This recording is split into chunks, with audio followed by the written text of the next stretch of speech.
Welcome to Charts Today. My name's David Linton, and today's edition for Monday, the 8th of July, comes to you from London.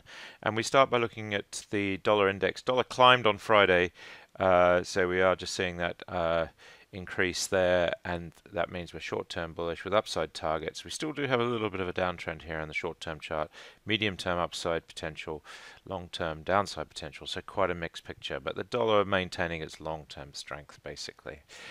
Looking at the euro against the dollar, of course, that meant on Friday that we actually fell, sinking to new lows there, bearish on all three time frames.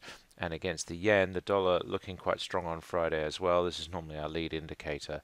Still medium and long term bearish, but bullish on that short term chart. Sterling fell further against that stronger dollar on Friday, really now just starting to nudge back towards the lows that we saw at Brexit. So it's a long time ago now, Brexit, 3 years last month was when we saw the big falls in Brexit. That's happened around here. We're still below the levels that sterling was against the dollar pre-Brexit, but interestingly, we're coming back now to test the lows and really starting to look now back at 2.5 year lows for the sterling. So looking pretty bearish. We've got quite a lot of downside targets here. 123 is the next sort of medium-term downside target. 125 we're almost at now. Taking a look at sterling against the euro, we're seeing the weakness here still showing through on the medium-term chart. Just gradually sinking lower. Short term, we're fairly flat, and against the Swiss franc, we see here we're at 124, so looking pretty bearish there as well. Taking a look at Bitcoin, we're at $11,400, so we're holding that $11,000 mark. That's pretty key, and so we are seeing here that Bitcoin just holding on to that, looking like a long-term transition through the cloud. So pretty bullish there as well. The S&P 500 index we're seeing here was up on Friday. Of course, the market was closed on Thursday for 4th of July. It's fairly quiet then on Friday as a result of that sort of bridge day, but we are still seeing the S&P holding its high. The Nasdaq 100 looking less bullish in that it's not quite making that new all-time high the same way as the S&P 500 index is, but it's looking like it will. The Dow was down slightly on Friday, and again, it's just struggling to break this triple top, but we do still have upside targets, and it does look like the market is going to push higher. The Russell 2000 index just struggling to make that new all-time high. So from a breadth perspective, that is a little bit worrying. And if we look at the S&P future, we see we're down slightly this morning. The Nasdaq E-mini down 0.25% does suggest the US market is probably going to open a little bit lower today. The UK market is up slightly this morning. So we are just seeing the FTSE 100 just breaking into that bullish territory on that long-term chart, and the 250 is up by a similar amount in the UK, so midcaps performing much the same this morning. The DAX in Germany is down very, very slightly, so flat there. And the CAC Quant, much the same pictures. Markets fairly subdued. In Asia, we were down quite a bit more. Tokyo, we were down nearly 1%, and the Hang Seng was down 1.6% in Hong Kong. So we are seeing Asian stocks suffering there. The stronger dollar having a little bit of an impact globally, and we're seeing here that the Chinese stock market was down 2.5% for the Shanghai index. So that's not looking good. We're starting to dive back into bearish territory on the short term and the medium term chart, and the long term chart just struggling to make that new high is quite bearish. The Indian market was down 1.7%, and the Aussie market was down over 1%. So we are just seeing quite a sell-off there. Crude oil sitting at $64 for Brent crude, so that's looking a little bit stronger, but really still medium and long term, it's looking pretty bearish. And WTI up slightly this morning, again, just struggling to look bullish on the charts.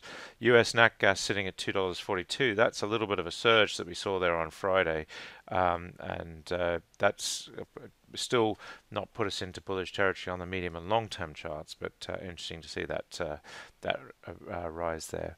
Gold, of course, had an amazing run the last several weeks, but the last few days we've just been pausing for breadth. And the interesting thing is, this looks like a consolidation pattern building before we run again. We've got upside targets, just short-term bearish at the moment, so we have to just wait and see whether gold can break and run to new highs. Silver, similarly, short-term bearish as well. Looking at US 10-year yields, we're sitting at still below that. That we did go below that 2% level last week. We're back above it this morning, so we are sitting at 2.03%. There's a little bit more sentiment towards US interest rates not being cut further, just being digested in the news over the weekend. But interestingly, we are still pretty much at that 2% level. This data coming to you from Thomson Reuters Icon. If you're a private user, Metastock Zenith, brilliant system, feeding into your Updata system. This is my long-term, my medium-term, and my short-term picture, weekly, daily, and 60-minute. And the point and figure charts, of course, unique to Updata, 1%, 0.5%, and 0.1% log scale point and figure charts.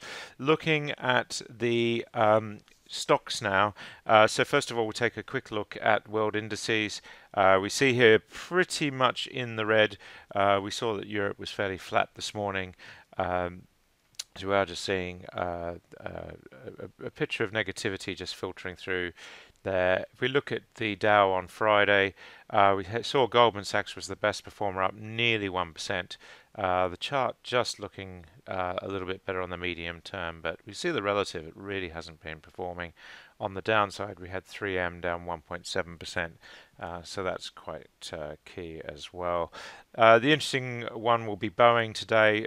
Further announcements that they've suffered a loss in Saudi to Airbus in terms of loss of order there, so it'll be interesting to see how the chart reacts there. Boeing has held up pretty well through the 787 MAX crisis, but will be interesting to see how it survives this latest blow. Looking at tech stocks, we had Facebook down 0.4%, still looking pretty good on the chart. We had Apple, of course, one of the bellwethers here, just back above that $200 level on Apple, so starting to look a little bit better there, long-term bouncing on support. So we are just holding our own, and we've got an upside target to 260, some 27% higher, and even a long-term target 70% higher. So it'll be interesting to see whether Apple can actually break that. The best performer on Friday was, in fact, Vodafone. They're up 2%. And then if we look at the downside, we had Electronic Arts down 4.6%, so they were hit pretty badly on Friday. Taking a look at the Aussie market overnight, we saw the best performer here was Speedcast International, up 6%, so looking pretty strong, even though they've had a terrible time. They were strong in the overnight session, but really not enough to change the picture there. And on the downside, G8 Education, they were down 9%, and so we're seeing a real fall there as well. This data, of course, coming to you from Yahoo Finance, feeding into Updata, so a very good free service there, just feeding in from the internet. Looking at the Nifty 50 in India, we saw that the best performer was Yes Bank. They've been up and down like a yo-yo, still a pretty bearish looking chart. Not many stocks up there. We saw India was falling away quite heavily. Bajaj Finance, they were down 8%. So that really, having had an amazing run, we just see that big drop there. So that has affected them. Looking now to Europe this morning, we see in the FTSE 100, the best performer, Imperial Brands, up 2.5%. Seeing BAT up also 1.5%, so tobacco stocks looking quite strong this morning.